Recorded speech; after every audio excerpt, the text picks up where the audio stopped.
Farmers are squeezing wheat harvest and hay baling in between storm events.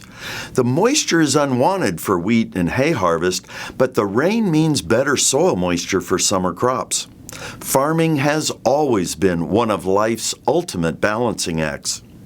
With bands of rain crossing the state every 4 to 5 days, it's hard to imagine any spot in Oklahoma has been dry. A map of soil moisture at 4 inches through Tuesday showed some areas that have little soil moisture for young summer crops. Hollis and Altus in the southwest were dry at 4 inches, but so were Cheyenne, Hobart, Ninnekah, Oklahoma City North, Stillwater, Pawnee, and Blackwell Mesonet sites. Dropping down to the 10-inch depth, soil moisture levels were on the low side at Hollis, Cheyenne, Oklahoma City North, and Blackwell. Soil moisture conditions were better at the 24-inch depth. Ardmore had the lowest fractional water index, 4/10.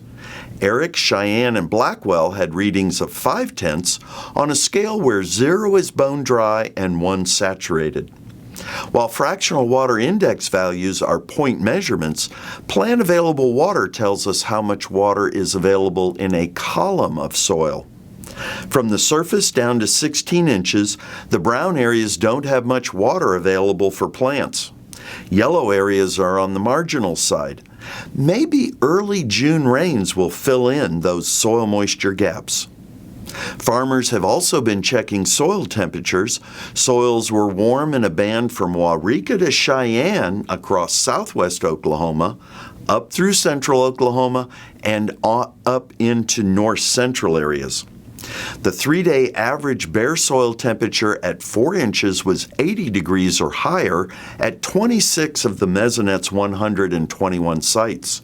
4 locations had 4-inch soil temperature averages of 82 degrees: Oklahoma City East, Medicine Park, Tipton, and Granfield. Those warm soil temperatures will help newly planted summer crops of cotton, peanuts, and okra spring out of the starting gate for a vigorous early gain. All our wet, rainy weather contributes to more plant diseases. Pecan scab concerns have been on the increase. Even native and low susceptibility pecan trees, those in the red map areas, were getting close to their disease threshold of 30 pecan scab hours on Wednesday evening.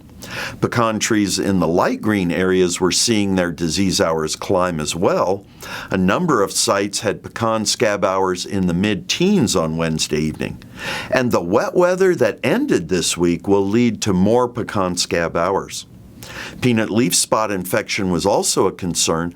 The control threshold for peanut leaf spot is 36 hours over the last 2 weeks. Fields in the green and blue areas were below the 36-hour threshold on Wednesday evening. Peanuts that haven't had a fungicide application in the yellow, tan, and red areas were at high disease risk Wednesday evening. Hopefully, our latest round of wet weather was just what you needed and not too much. Thanks for watching this edition of the Mesonet Weather Report.